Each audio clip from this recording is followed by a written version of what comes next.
Maravilhoso Deus, nós te agradecemos por esse dia. É uma oportunidade imensa que o Senhor nos dá de nos vir de casa e o Senhor já cuidou de nós durante o sono. Obrigado porque o Senhor nos deu o alimento, o sustento, e o meio de a gente chegar até aqui nesse prédio para se reunir como a igreja e principalmente ouvir o Senhor falar conosco através das suas escrituras. Nós somos privilegiados e escolhidos, o teu amor e a tua graça nos alcançou e nós queremos nos curvar diante do Senhor, ouvir a tua verdade e segui-la. Que o teu Espírito testifique conosco, que somos seus filhos, filhos amados pelo Senhor. Como é bom saber que nós temos um Pai e tudo isso só é possível porque Jesus Cristo criou esse elo. O Senhor se esvaziou, veio a esse mundo, encarnou em Cristo e demonstrou a tua vontade sobre a obra completa em Cristo. Que as tuas palavras sejam proferidas através da minha boca para glorificar o Senhor. No nome de Jesus, amém. Irmãos, mais uma vez, Jesus Cristo ele vai trazer esse grande ensinamento desses 3 capítulos. Espero que tenha sido uma bênção para você. A gente consegue revisitar toda vez que a gente precisar. Também tem um livreto para poder acompanhar. Eu gosto muito dessa passagem que a gente vai ler. Se você puder abrir Mateus capítulo 7, versículo 13 e 14 e puder ler, eu agradeço quem quiser ser voluntário em fazer isso.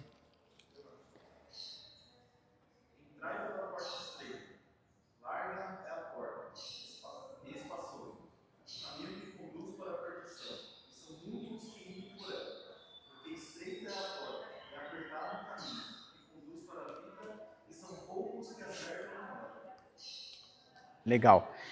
Eu acredito que esse é um ensinamento, um grande ensinamento de Jesus, né? Mas se a gente usa ele como um sermão do monte, que todas as pessoas acabam colocando esse nome, inclusive eu também me apropriei desse nome, mas é mais até que um sermão, é um grande ensinamento, né? Jesus está trazendo esse ensinamento para os discípulos, se lembra? Logo no começo eles estavam reunidos com os discípulos. E todo sermão, não todo sermão, mas alguns sermões a gente tem um apelo, não é? A gente tem um apelo. Então, Jesus agora ele chega no ápice do sermão e ele está fazendo um apelo. Ele trouxe todos os ensinamentos e agora ele está fazendo um apelo que é, olha, para ser meu discípulo, há uma porta e um caminho. E aí ele faz esse paralelo.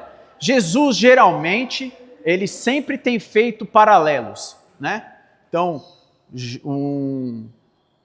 2 filhos perdidos, né? Aquele que sai, aquele que fica. A gente também tem os 2 homens que vão entrar dentro do templo. Ele sempre está fazendo esse paralelo. E aqui ele faz então esse apelo, trazendo esse paralelo com porta larga e estreita, caminho largo e estreito. Então, o que é interessante, né?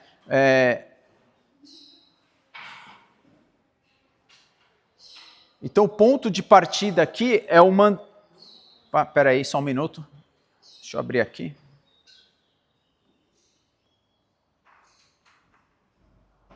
Tá, aqui.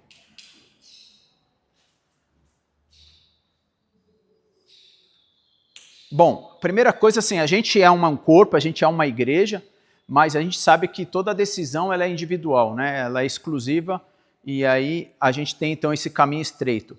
Então, a gente chega de novo nesse clima, né? Nesse clímax do Sermão do Monte. Jesus desafia então seus discípulos a tomar uma decisão. Essa decisão que Jesus está chamando é uma decisão radical. Servir, né? Seguir, ser discípulo de Jesus é uma decisão que não dá para ser meio termo, é radical.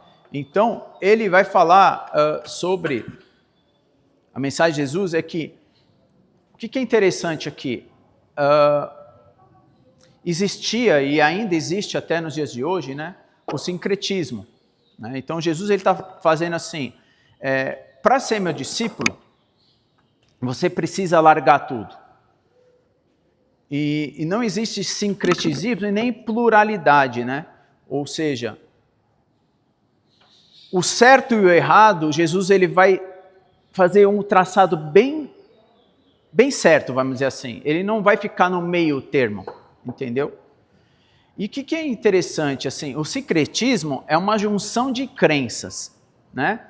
Por exemplo, a junção do grego e do romano, né, com o cristianismo, isso vai fazer realmente se tornar um sincretismo. Até um exemplo bem claro nisso, a gente pode pegar o Constantino. Constantino era o imperador, que ele se diz cristão, se envolve com o cristianismo, e inclusive, por incrível que pareça, né, a gente está numa data dessa semana, que é o dia 25 de dezembro, que é a grande comemoração do Natal, né? E Constantino colocou essa data porque existia uma adoração ao sol, e o sol é a luz, e aí eu estou falando de uma forma bem simples, pegaram o cristianismo de Jesus e pum, colocou então nessa data, né? E fez essa junção, inclusive com a imagem que está aqui, né? É uma imagem de luz. Não foi assim que Jesus nasceu. Jesus era pobre, muito simples por sinal, nasceu num coxo, né? Justamente para poder, Jesus é Deus, né? Ele se esvazia, não dá para servir de forma como um Deus todo-poderoso, inclusive ele se nega a receber tudo de Satanás, né? No deserto.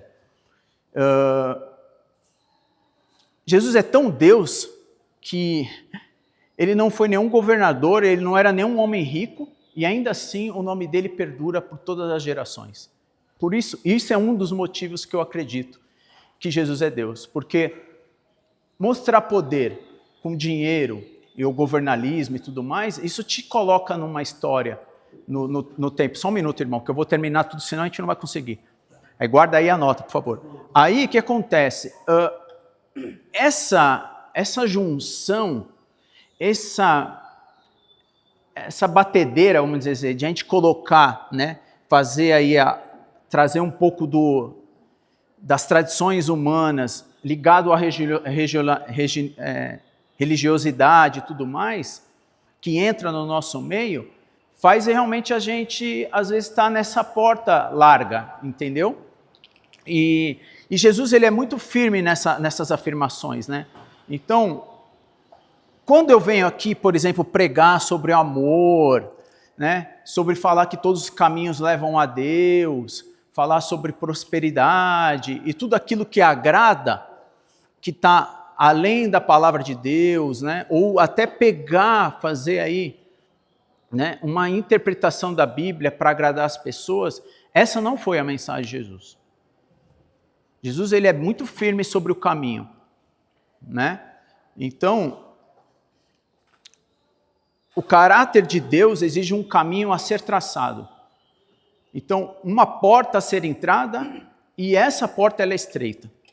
Jesus já falou, se você quer ser meu discípulo, negue a tua vontade. É a parte mais difícil, eu acredito, porque tudo que um ser humano quer é ter prazer. A gente adora fazer as coisas para ter prazer. Isso gera até substância química que a gente falou. Então, esses 2 versículos, ele é muito rico para a gente poder discutir horas, até talvez dias. Mas Jesus, ele é bem enfático. Então, ele vai chegar no clímax do sermão dele e falar, você quer ser meu discípulo? De tudo isso que eu te ensinei, você vai ter que seguir uma porta estreita e um caminho estreito. Então, irmãos, pregar qualquer coisa que vai trazer benefícios para esse mundo, no cristianismo, isso vai contra as palavras do Senhor Jesus. Infelizmente, talvez as dificuldades que você passa, isso te confirma que você realmente está em Cristo, né? Porque Ele falou que não é fácil, porque negar esses nossos desejos é bem difícil. Então, também, né? E tantas outras coisas. Ele vai dar continuidade, né? Na próxima, ele vai falar sobre depois, né? Sem ser esse próximo bloco, ele vai falar do outro bloco sobre falsos profetas, né? A gente vai chegar lá, se Deus permitir. Tem que chegar, né? Então, a porta é estreita demais para passarmos sozinhos, né? Olha aqui que interessante. Sozinho não dá. Presta atenção. A salvação ela é individual, porém nós vivemos num coletivo, num corpo. É justamente para você e eu entendermos que nós temos a dependência num Pai. Então nós precisamos de alguém para nos passar por essa porta estreita, por esse caminho estreito que Jesus está convidando. E nós dependemos de um Pai.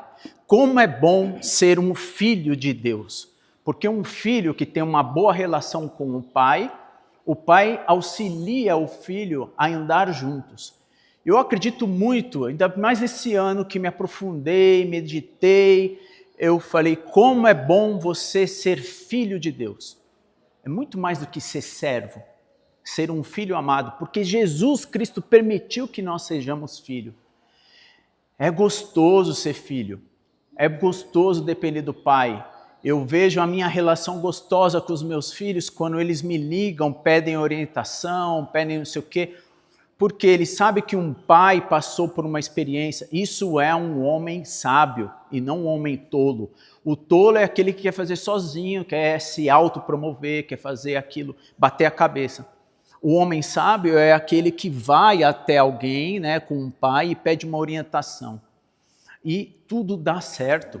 Né? Agora imagina nós termos um Deus, criador de todo esse universo, que mostrou tanto o seu poder e a sua vontade na manifestação da criação nossa. E a gente poder se achegar nele, abrir um coração como Davi, né, com salmos que a gente vê, e a gente chegar até Deus e falar, Deus me ajuda, eu quero caminhar nessa área, nessa parte estreita desse caminho. Paulo, ele é um grande exemplo de tão quanto, ele tinha até prazer, porque ele sabia que ele estava com o Pai. Então, porta estreita, não dá para a gente ir sozinho. Caminho estreito, não dá para a gente ir sozinho. A gente precisa, né? Precisamos da graça, da misericórdia de Jesus. E a lei de Deus é tão santa que ninguém consegue cumpri-la, né? A gente viu, né, no Velho Testamento, todo o cumprimento da lei foi Cristo que fez. Por isso que ele, né, a gente precisa cada vez mais de entender, né, a gente precisa da ajuda de Deus. E o caminho estreito, irmãos, ele é um contraste. Né? Jesus está trazendo esses dois exemplos, né, de caminho estreito e caminho largo. O caminho estreito ele é um contraste, né, diretamente com o pensamento do mundo largo. Então, querer ouvir opiniões, querer se debruçar para aquele lado, é realmente ir ao contrário daquilo que Jesus está pregando. Então, de verdade, né, o caminho largo é um caminho gostoso, é mais fácil, né? A falar que não é verdade, né? Gera prazer, muito prazer e tudo mais, né? O caminho largo é guiado pelo eu sinto, esse sentimento nosso, né? De se sentir bem e querer toda hora buscar esse sentimento, esse conforto, né? E sair desse desconforto que a gente tem, é o caminho largo, né? Tem uma frase, né, de um pensamento do mundo desse C.S. Lewis, que ele diz, nada havia a ser obedecido e nada a ser crido, exceto que fosse confortante e excitante. Então, no deserto, o caminho é largo, é ou não é? Então, vamos imaginar que a gente está andando no deserto. A gente não tem isso lá na época, ou até mesmo nos dias de hoje. Se você tiver um campo aberto, ele é largo. Eles não sabiam, eles não tinham uma estrada para ser guiado. Eles geralmente eram guiados pelo norte, sul, leste, oeste, sol, estrela, né?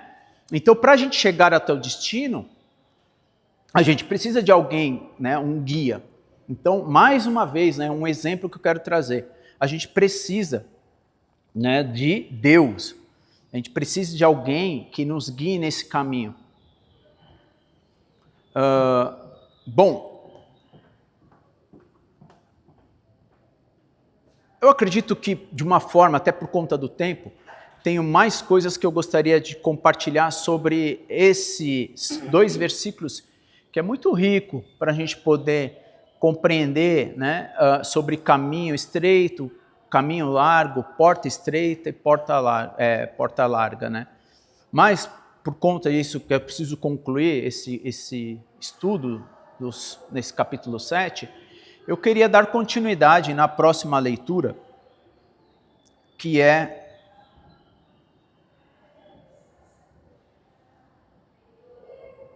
a continuidade do versículo 15 até o versículo 20.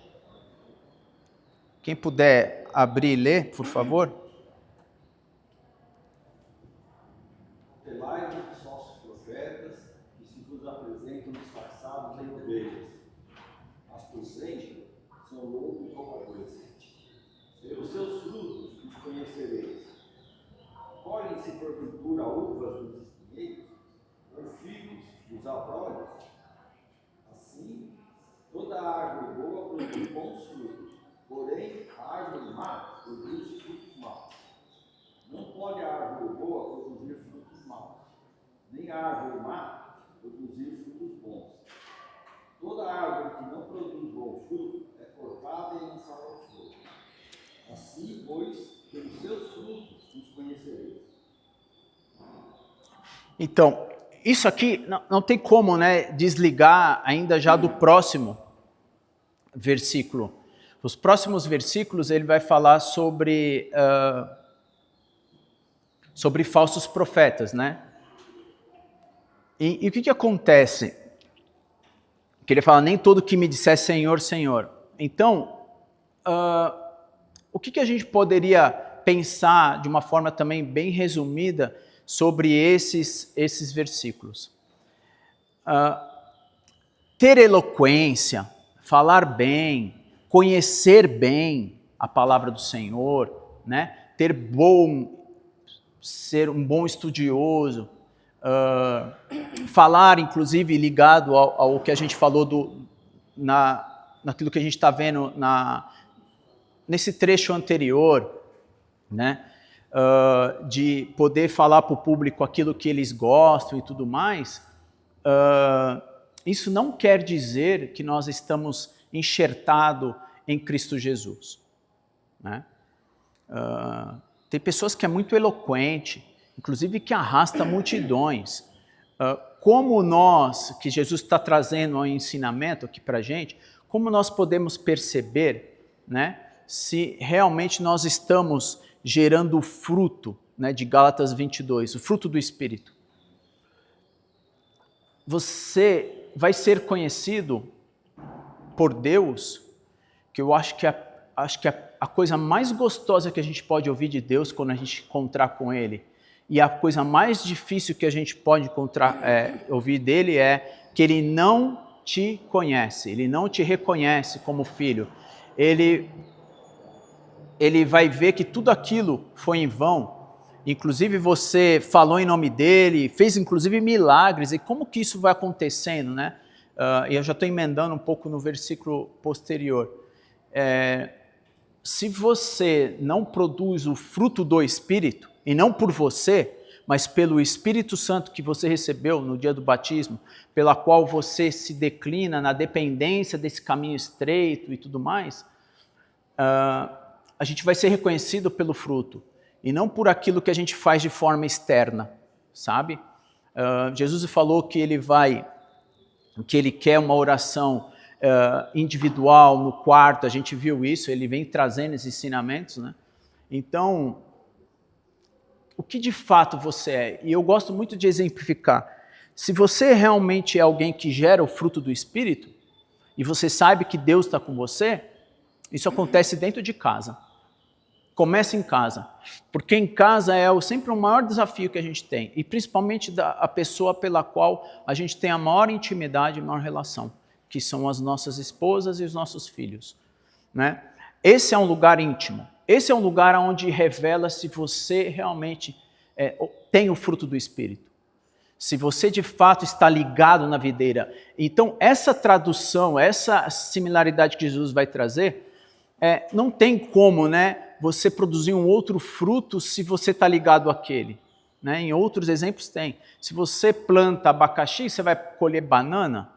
Então, assim, não tem significado. Então, se você está enraizado em Cristo Jesus, né, nós somos os ramos, estamos ligados a Cristo, nós somos um no corpo dele, automaticamente a gente vai gerar esse fruto. Não, então é sobre aquele fruto que a gente vai conhecer se a pessoa de fato é ou não, ou já antecipando, se nós somos ou lobo vorazes, ou a gente consegue reconhecer se de fato aquela pessoa, por mais bonito que seja e aparente, mas ela é um lobo no meio dos irmãos. Então, eu gosto muito de olhar para dentro de mim primeiro. Então, você tem controle emocional das suas reações? Né? Como que você age diante das suas reações? Você tem esse domínio próprio? Né? Você que eu falo o fruto do Espírito gera domínio em você? Então é sinal que Deus está contigo. Você é paciente? Né? Você suporta? Você é amoroso? Você causa intriga? Como que é tudo isso? Né? Como que é o seu comportamento em relação às outras pessoas no seu dia a dia? E é sobre isso, é sobre o fruto desse Espírito, se a gente está ligado ou não a Cristo Jesus.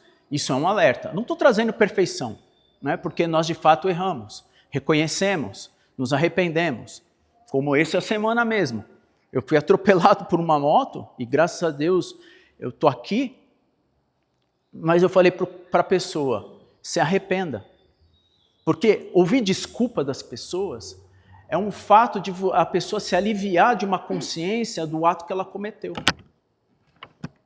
E o verdadeiro comportamento que a gente tem que ter é um arrependimento. O que é arrependimento? Eu não vou mais fazer isso. Porque errar, a gente erra. O fato é se a gente quer permanecer no erro. Entendeu? Então, é todo um olhar para dentro de nós. Então, Jesus está aqui nos advertindo. Toma cuidado com os falsos profetas. Né? Eles vêm disfarçados. Né? Então, ele está no nosso meio. E a gente tem um monte de exemplos, né? De pastores da época. A gente tem 3 bons exemplos de pastores. Quando um pastor chegava com seus animais, ele não podia entrar na cidade. E você tinha 2 tipos de pastores, que são pastor, igual o pastor que está trazendo a ovelha. Mas tem 2 que têm maus exemplos. Um que vai se fingir, vai roubar. Tem outros que já vai realmente assaltar a ovelha. E tem o bom pastor mesmo. Então, são disfarces que as pessoas têm e eu vou falar uma coisa, de forma inconsciente às vezes. A pessoa acredita tanto na verdade dela, que ela está fazendo o bem, mas no fato ela só está criando algo para a gente que é superficial. Né? Então cuidado, porque é pelo fruto que a gente vai saber se essa pessoa, a gente vai identificar ela. Versículo 21, eu vou abrir para vocês, tá? Vou acelerar para abrir para vocês fazerem os seus comentários. 21 até o versículo 23. Quem pode ler? Posso ler? Por favor. Nem todo que me diz Senhor, Senhor, entrará no reino dos céus, mas aquele que faz a vontade do meu Pai que está nos céus. Muitos naqueles dias vão me dizer, Senhor, Senhor, nós não profetizamos em seu nome? E em seu nome não expulsamos os demônios? E em seu nome não fizemos muitos milagres? Então eu lhes direi claramente, eu nunca conheci vocês. Afaste-se de mim, vocês que praticam o mal. É muito pesado, né? Essa passagem que Jesus está trazendo para a gente. Mas é um fato. Então ele vai falar que vai ter uma prestação de conta no final aqui com ele. Né? E é difícil de entender e eu não vejo resposta pela qual outras pessoas que não são de Deus fazer esse tipo de milagre, expulsar demônio. O fato que eu vejo é que Deus, na sua obra completa, ele usa pessoas descrentes, pessoas que são pagãs, ele usa. Eu gosto muito até de Jó, porque não é o demônio, não é o Satanás que vai lá conversar com Deus. É Deus usando para esbofetear até ele, Satanás, para falar, é eu que mando, eu que estou no controle. Né? E ele pega então um exemplo e fala, você está vendo lá o meu servo, Jó? Então, eu não consigo às vezes entender, e eu só olhando de uma forma muito assim, mais abrangente, né? Não muito específica na palavra, mas o fato é que existem pessoas aqui que fazem, né, sinais, maravilhas, milagres, que falam, e que nesse dia do juízo, ele vai desconhecer essas pessoas. Ele não vai reconhecer quem é ela. E ele vai falar com essas pessoas que falam, e essas pessoas interrogam, né? Essa para mim é uma passagem que me toca muito, muito, muito. Como em contraponto existe uma outra que fala de uma parábola que fala, servo bom e fiel, entra no meu gozo. Né? Entra no meu gozo. Então, tudo aquilo que a gente já falou passado, de aparência, de doar, de fazer, de se mostrar, a glória você já recebeu, e é bem capaz de ele falar, olha, a sua glória você já recebeu mesmo. E eu nem te conheço. Era o que você estava fazendo, era para você. Era para você se aparecer. E tudo aquilo que você falou, serviu e tudo mais, né? É mais ou menos a parábola que eu falo dos dois filhos perdidos. Muitas vezes, porque o que é interessante, irmãos? Jesus, ele mais adverte aqueles que estão supostamente dentro da religião, do que propriamente, ele prega também para aqueles que estão fora. Mas ele mais adverte a gente, e isso é importante porque um pai que ama, cuida dos seus. Um pai que ama, que está perto, ele está advertindo mais aqueles que estão perto. Então, isso, eu gosto muito de usar a palavra de Deus para me advertir, para eu saber se realmente eu estou ou não com meu pai, né, sendo obediente ou não a ele, e servindo e seguindo a ele. Então, aqui é um alerta, porque vamos comparecer perante um tribunal, e a coisa mais triste é você ser reconhecido e ser desprezado, né? A pior coisa que um ser humano pode ter, para mim, é um desprezo. É a pessoa ser excluída, né? E Jesus, ele, então, está trazendo esse ensinamento aqui para a gente também, né? De uma forma também muito resumida. Vamos seguir aqui, e agora ele vai falar, né, que inclusive foi uma mensagem do nosso irmão, que ele pode vir trazer mais, enriquecer mais ainda a nossa aula, sobre a finalização do capítulo 7. E o tempo voa. Quem puder ler, 24, até o final do livro, ele vai falar sobre construções, né? Alicerces. 24 até o final.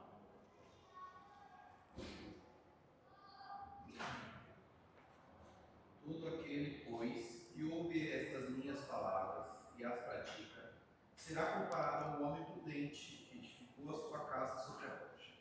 E caiu a chuva, transbordaram os rios, sopraram os ventos e deram com ímpeto contra aquela casa, que não caiu, porque fora edificada sobre a rocha. E todo aquele que ouve essas minhas palavras e não as pratica, será comparado a um homem insensato que edificou a sua casa sobre a areia.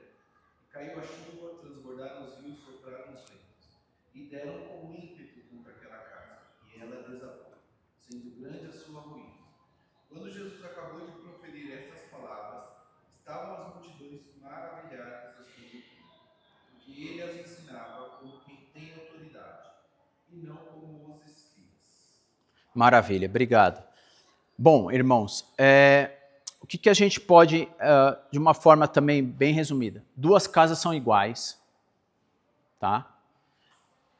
As casas vão passar pelo mesmo vento, sopro e chuva.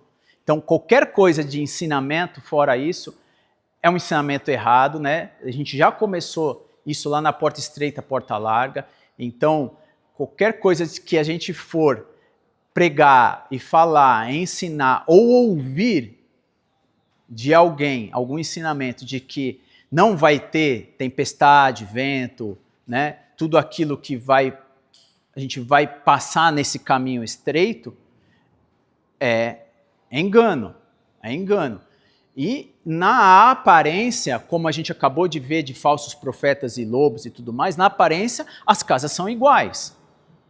O que muda um do outro, e Jesus de novo está trazendo de novo 2 exemplos, né? Como ele trouxe 2 exemplos de porta estreita, porta larga, né? Caminho estreito, porta larga, ele está falando de 2 casas, né? Que são construídas. Ele não fala se as casas são diferentes, mas o que vai mudar são o fundamento.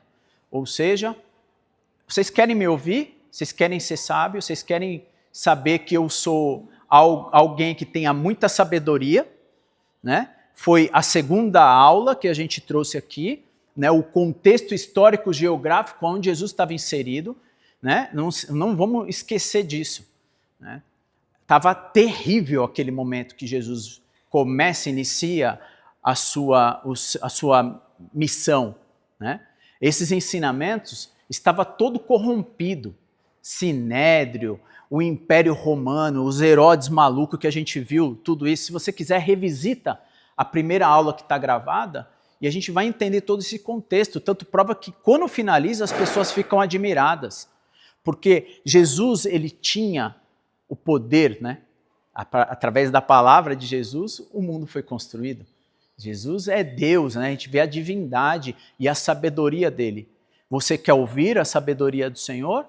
Você quer se fundamentar nisso? Quer seguir esses ensinamentos de todos esses 3 capítulos que, para mim, é um refrigério, uma esperança, adverte a gente, nos traz tanto ensinamento, que é um grande, para mim é o grande maior, né, ensinamento de Jesus Cristo ali, né, intercalado, né, um sobre o outro, um ensinamento longo de Jesus ali, nesse momento, que perdura esses 2.000 anos, mais de 2.000 anos.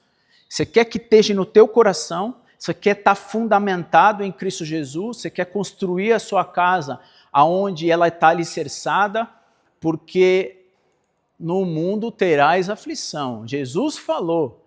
Você quer ter bom ânimo? Você quer atravessar por isso? Por problemas diversos? Eu olho para cada rosto aqui, né? Eu não conheço muito a história, talvez, do nosso irmão ali, e pouco do irmão, né, do outro irmão aqui, mas um pouco do que eu vejo daqui, que eu converso, todos aqui passaram por momentos de dificuldade, com vento, com sopro, com chuva, com momentos, às vezes, que você está desesperançoso, você quer largar, você questiona Deus, e tudo bem, né? Davi questionou, onde o Senhor está? O seu rosto se virou contra mim, o que aconteceu? Quantas vezes você talvez chorou, você ficou aflito, você achava que estava sozinho e sozinha. O quanto desespero é perder um ente querido, né? Alguém que está fora do contexto, como nosso irmão aqui, né, que perde um neto, enfim, tantas coisas, tantos problemas que você fala, aonde o Senhor está, e agora o que vai acontecer? Os alicerces estão abalados,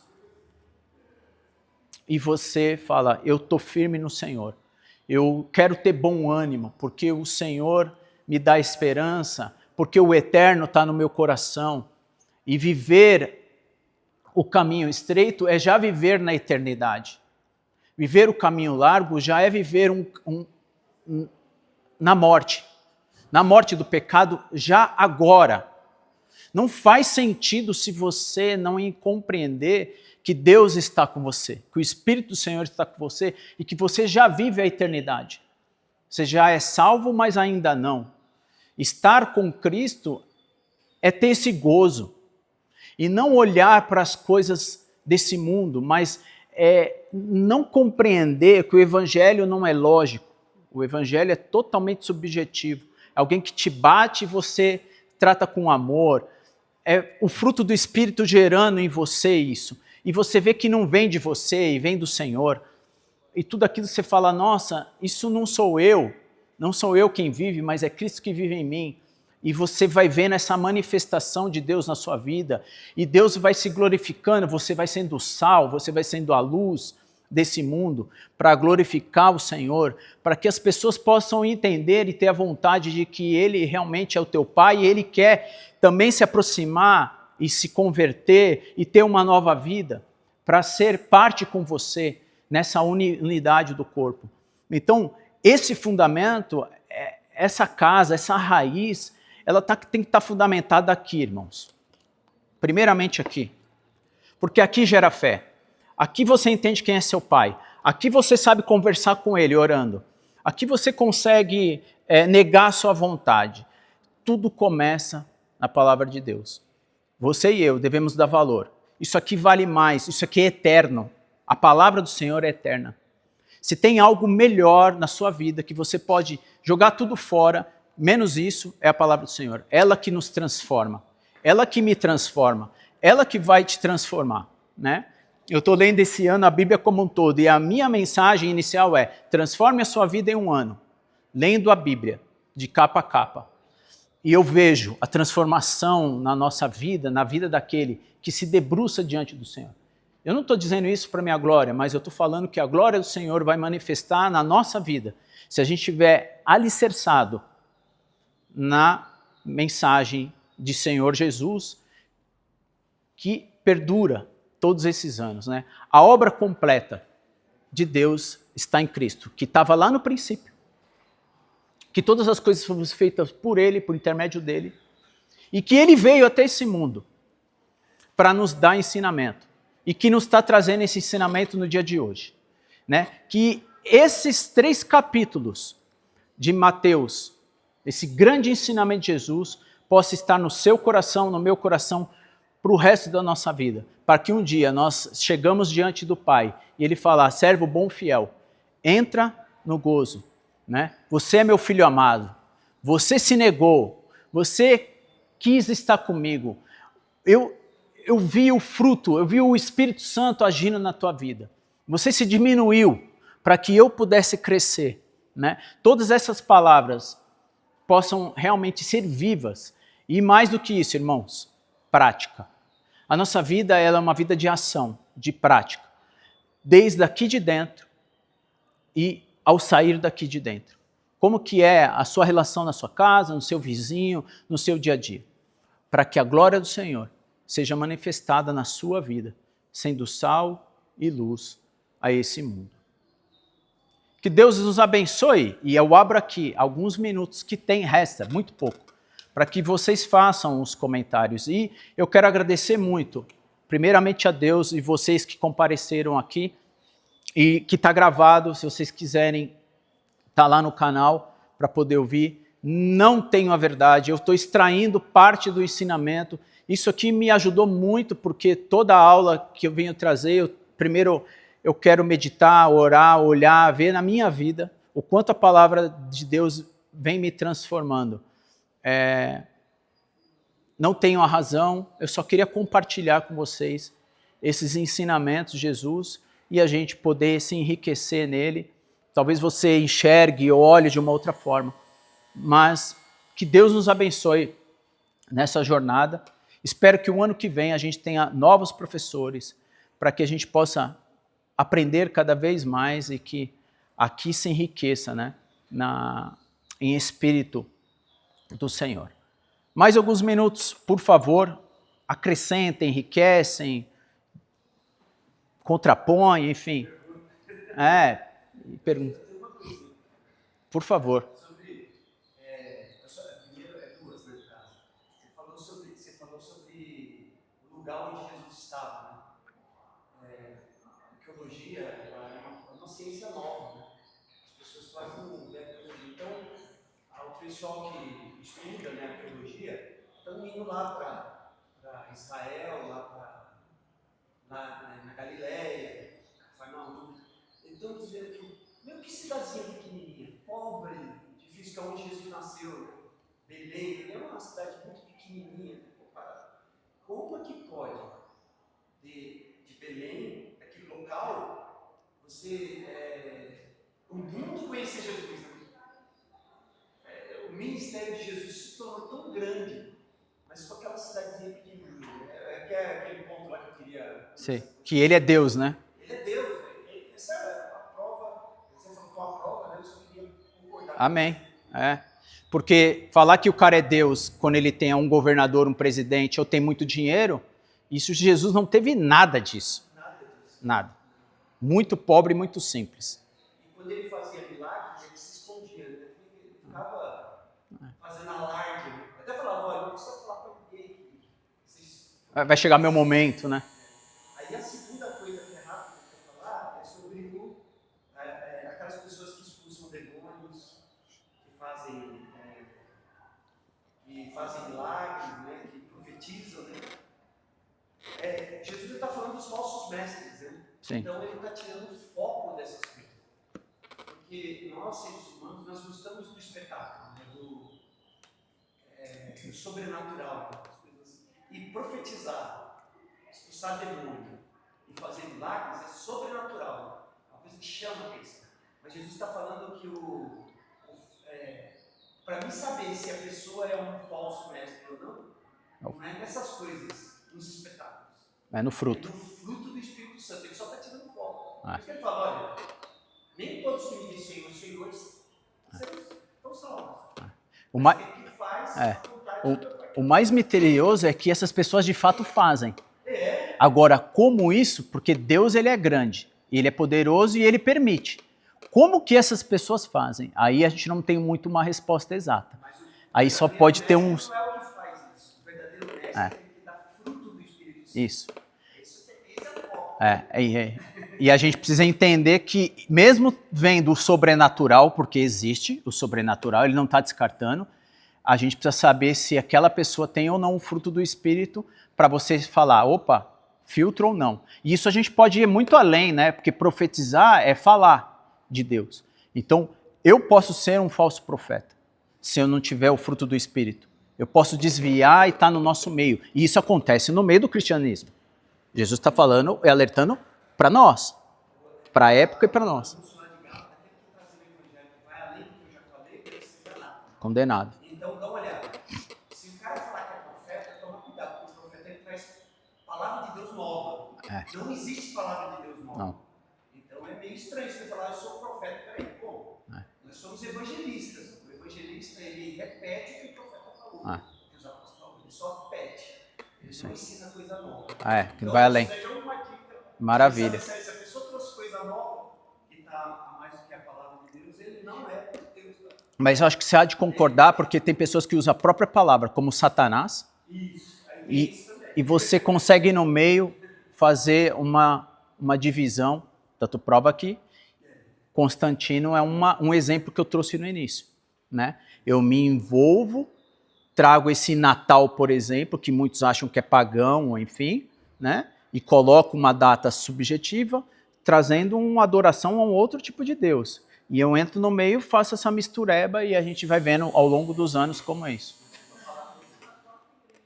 E aqui dentro da gente mesmo, entre a gente, isso pode acontecer. Né? Acontece. Alguém mais, irmãos? Sem mais polêmicas? Isso aí tem pano para manga, né? Mas é isso. Então, faz uma oração para a gente, por favor. A gente orar, levantar, vamos levantar e fazer uma oração final. E obrigado mais uma vez aí. Pai amado, em tua presença aqui estamos, mais uma manhã, gratos pela oportunidade que o Senhor nos tem dado. Obrigado pelo Santo Espírito, ter incomodado e capacitado o nosso lombar. Não só se aprofundar na palavra, mas poder compartilhar o conhecimento e com humildade aprendermos juntos todos aqui.